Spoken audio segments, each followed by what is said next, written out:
All right, we're going to try this again. Hopefully the audio is back. Please let me know if it's working. Great, thank you. It's a problem with this mic. It sounds nice when it works, but it's a little loose and I have to hold it just right. Hi, Gary. Thank you. Welcome back. Hello, hello. Just going to make a little adjustment here. I guess people who are saying the audio wasn't working were actually correct. It seemed like a weird way to troll me. All right, let's get back into it. What were we talking about? How do you overcome when a good person hurts you?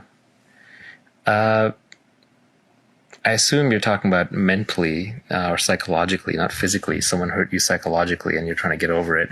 Well, nobody can really hurt you psychologically. You hurt yourself. You hurt yourself because you decided to get upset at some disappointment, some expectation in you was ruined. So you kind of just look at that expectation. And you're like, one way to think about it might be to rephrase that rather than saying X hurt me or somebody hurt me. The better way to think about it might be, why did I hurt myself over how this person behaved? It's essentially because you want something out of them. You have some expectation out of them. And that expectation is the problem. This goes back to, it's good to be detached. If you want to be passionate or attached, pick one thing. Don't get attached to all kinds of random people and your expectations out of them. I'm not saying it's easy. I mean, this is a theory. Someone said this is Naval feeding his ego. That's correct. That's why I'm here. But, why do we do anything? Someone asked thoughts on minimalism. Minimalism isn't the thing. There was a time period when if you wanted to be internally free, you had to be an ascetic. You had to renounce things. You had to, if you look in old Buddhist societies, they basically go out with a begging bowl. And they do that because at some level, to be happy, your reality has to exceed your expectations. So you just reduce your expectations down and you reduce what you need. But modern society, we're a lot richer. Even those of us who think we're poor aren't really that poor. We have iPhones, we have TVs, we have roofs over our heads. We still, take Uber Pool or, get on a bus or have a scooter or something. So, real poverty, if you're watching this broadcast, you're probably not in real poverty. So minimalism is no longer required. What's required is just that your expectations still have to be below your means. So, one of my better tweets, I think, is where I wrote that people who live far below their expectations enjoy a freedom that people who are busy upgrading their lifestyles can't fathom. And what I'm basically saying there is, don't keep upgrading your lifestyle every time you make more money. Try to live at least one solid notch below what you're earning. And then the little things won't bother you as much. And you can achieve a lot of the same peace of mind that people used to have to give up their entire lives and families for. How do you learn to not care about what other people think of you? This is a hard one, and this is where I'm screwing up right now. The way to forget the insults is to not take in the compliments in the first place. Because when someone insults you, for that insult to affect you, it has to hit in self-image that you have created. And that self-image was created through compliments, and through as a kind of a defense mechanism. So if you can avoid getting happy, and this is obviously hard, but if you can avoid being happy when somebody compliments you, then you won't be as insulted when they insult you. Also, for an insult to really affect you, it has to have some level of truth to it. If you're real thin and I call you fat, or if you're old and I call you, you're young and I call you old, it's not going to stick. So there has to be some small level of truth in it for it to affect you. So you have to think deep down, like, what did this person say that was true that I don't want to hear? Especially if an insult like really sticks with you for a while. Now, obviously, if someone's slandering you, that's different. Your reputation can be destroyed and so on. But I just mean sort of like if someone, for example, says that you're an angry person or an arrogant person, you get all worked up over it, there's probably some level of truth to it. Techniques for preventing copying others' desires. Yeah, this goes back to, we were talking about mimesis, which is a copying of other people's desires. This is where meditation and alone time has been really helpful to me. Also just getting out of your peer group, because you copy things from your peer group. So retreats, vacations, trips, dropping yourself into completely new environments is really good. Because if you shift up your peer group very quickly, you'll notice how, some of your desires no longer apply. Another way is just to kind of see how bundled your beliefs and desires are. If they line up very neatly with what everybody else around you, like your close friends, seem to want, then they're probably copied. That's true of both that's true of your beliefs, like your political beliefs, your economic beliefs, true of your desires, etc.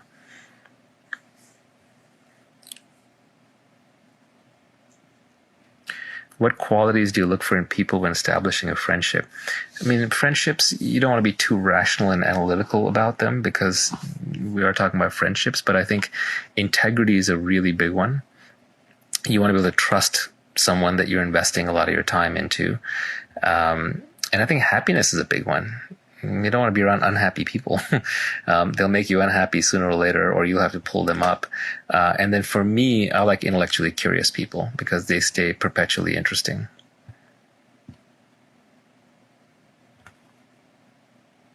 Do you have friendships with anybody who is not very smart?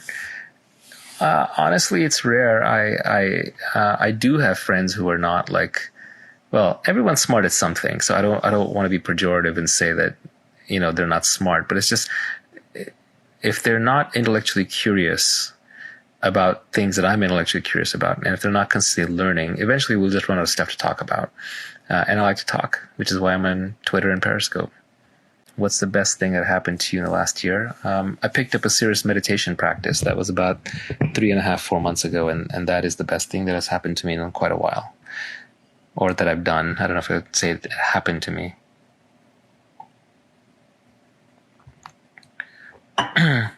How can one get over a deep desire for financial security? I'm not well positioned to advise you there, because I myself did not get over it until I was financially secure, and even now I'm still not over it. So I don't think it's necessarily bad to have that desire. Just have a plan for working on it, and do things to chill out until you can get there. I'm not going to be the one to tell you to not go make money. I was obsessed with it for a long time. I did it. I continue to do it. And I think that everyone should have financial security.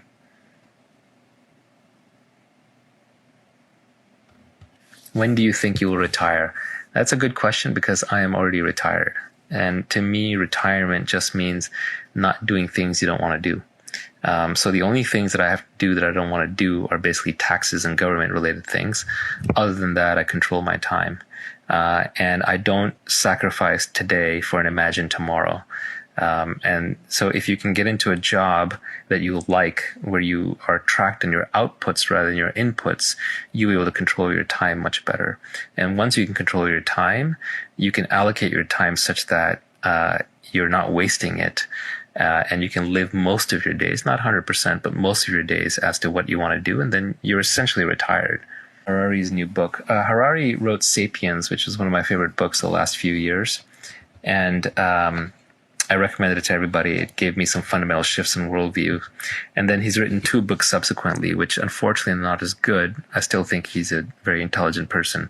But he's suffering from the same issue that I'm suffering from right now, which is, once you spend your entire life coming up with a set of insights that are important to you, and then you say them once and you've said them, and then the world wants you to come up with equally good insights, but now instead of doing it over 30 or 40 years, you have to do it in 1 or 2 years. And if you actually succumb to that desire, you'll start churning out a lot of crap. Pardon my French. So an example is the Matrix trilogy, right? The Wachowski brothers, now sisters, made this incredible movie. And, they probably spent a decade thinking about it. It was probably something they even played about or fantasized about in their childhood. And then within 2 years, they had to crank out 2 more movies. And they just weren't very good.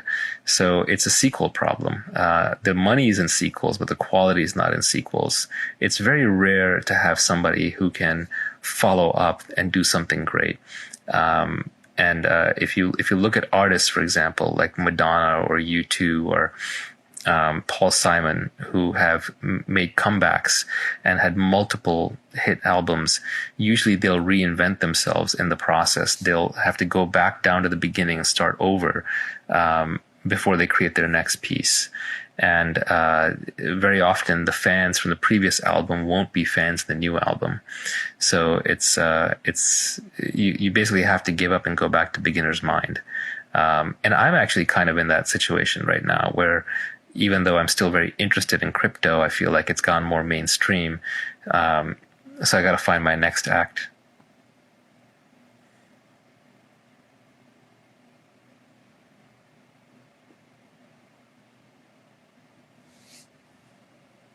Would I go back to being an entrepreneur? Not in the classic sense. Being an entrepreneur is a young person's game. It's like playing football or boxing. It takes a lot out of you. Also, I don't think I'm a very good entrepreneur. Entrepreneurs have to build businesses and manage people and those kinds of things. And I'm more of a thinker and an investor. I wish I was a better entrepreneur.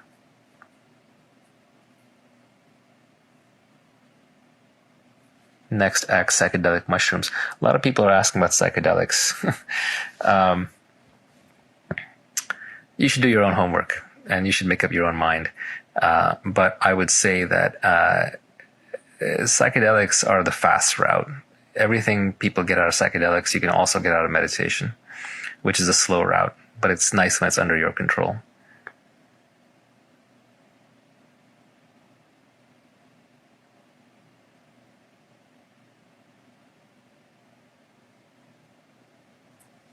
The main thing I did after making money was I seized control of more of my time. Anytime you can trade money for time, you should.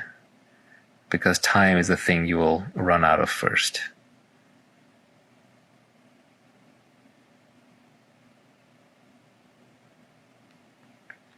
How do you meditate? I mentioned this before, but I'll repeat it and I'll try to be more succinct. 1 hour a day. Every morning, get comfortable, back straight, but you can lean against something a little bit, lower back. Close your eyes and just accept whatever happens and just commit to doing an hour a day for 60 days. See how it goes. Keep your expectations low. Is Silicon Valley falling behind? No, Silicon Valley still has a massive network effect, but boy, they're the local government and people are definitely taking advantage of it. People in Silicon Valley are testing how strong the network effect here actually is. Transcendental meditation. It's not that popular in India. It's not that popular amongst old school meditators. And I think there are good reasons for that. It's sort of white noise for your brain. You're chanting a mantra over and over, trying to drown out your thoughts. I think it's good for beginners. I would move past it after a while. That's just my opinion. I could be wrong. And the thing about meditation is whatever works for you is the right answer. What could be the next Black Swan event, in your opinion? Nobody knows what the next Black Swan is. That's why they call Black Swans, right? That said, the obvious candidates to me are this giant money printing experiment that's been going on globally since 2008. How will that end? Has to end eventually. How do you secure yourself in a financial Black Swan? Yeah, Bitcoin. I mean, that's one of the promises of Bitcoin. If it's an inflationary collapse, if it's deflationary, which I think is less likely, then the answer would be different. Then it would just be US dollars, cash. Were you always good at public speaking? No. Public speaking is really about confidence, which goes back to indifference. If you're indifferent to what people think, you can be confident. And if you're confident, you can speak well. I hate to oversimplify it, but I think that's most of it.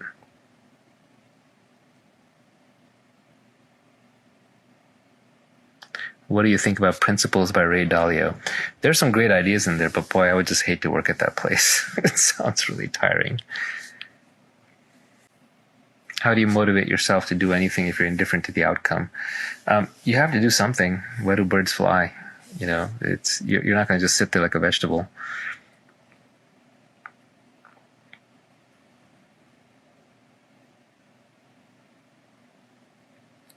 Are you insecure?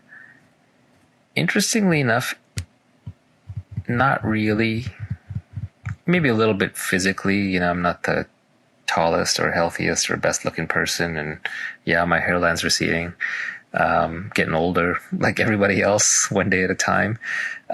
So on that stuff, obviously it's not ideal, but I wouldn't say I'm insecure. Insecure would imply that I have some hole that I'm trying to fill and not accepting it. I accept it. People keep asking about global warming. You know, I hate wandering into political issues. Global warming is no longer a scientific discussion. It's a politicized discussion. Everybody has their mind made up. And, you know, and it basically just turns into name calling. And that's unfortunate because science is about open discussions. Science is about the freedom to speak whatever you want. If someone starts advocating flat earth, I'm not going to call them a round earth denier. I'm not going to shut them up. I'll just argue with them. I think we have to stay, we have to be able to discuss everything. So to me, freedom of speech, which is really freedom of thought, is the highest virtue. And I don't like to see any kind of debate shut down. I do agree with Nassim Taleb on the precautionary principle, which is when you're talking about single systems, that if they fail catastrophically, you shouldn't mess with them. At the same time, I think we've done a lot of damage globally by focusing on global environmentalism over local environmentalism. When you go and talk to people in India or China who are on the poverty line and you start telling them about, well, you guys are producing too much carbon, you know, it's not conducive to their helping you out. I think we would do better if we cleaned up the rivers and the forests and tackle local environmental problems and then created environmentalists out of everybody. And then they'll solve the global problem. But the global coordination problem is impossibly hard. And I think it's just turned into a highly politicized topic, which is just impossible to have a rational discussion about. I want to see physicists tackle global warming. I do get suspicious anytime anyone's identity is wrapped up in something. So, you know, for the same reason that you have to be a little skeptical about macroeconomists on whether we can even predict how the economy is going to go because their whole identity is wrapped up in it. I'd rather listen to a physicist than to a so-called climate scientist. And don't take that out of context and crucify me on Twitter. What is the future of identity? Digital identity specifically? It's a good question. Physical privacy is almost dead. There are cameras everywhere, and the face recognition systems have gotten extremely good. I got a demonstration recently of a face rec company that's at over 98% accuracy. It picked up everybody in my social circle, under poor lighting, side shots, everything. So physical privacy is dead. There are so many cameras everywhere, and they can, pick out any data that they want, and they can identify anybody. The only remaining privacy we're going to have is digital privacy, which is why encryption is so important, and which is why, even though I don't have one, despite what everybody thinks, I wish I did, I still defend anonymous accounts. I think anonymous accounts are the most important accounts on Twitter. If I had to do it over again, I would have just started on Twitter with an anonymous account. But then, of course, I couldn't be periscoping with all of you here today. Thoughts on Skin in the Game. I think it's an amazing book. Everybody should read it. I've read it twice now. Is true decentralization possible? I think so. I think it's a battle, though. People always try to centralize, and people will try to decentralize. It'll be like a back and forth. Blockchains are the best answer we've seen for decentralization in a long time.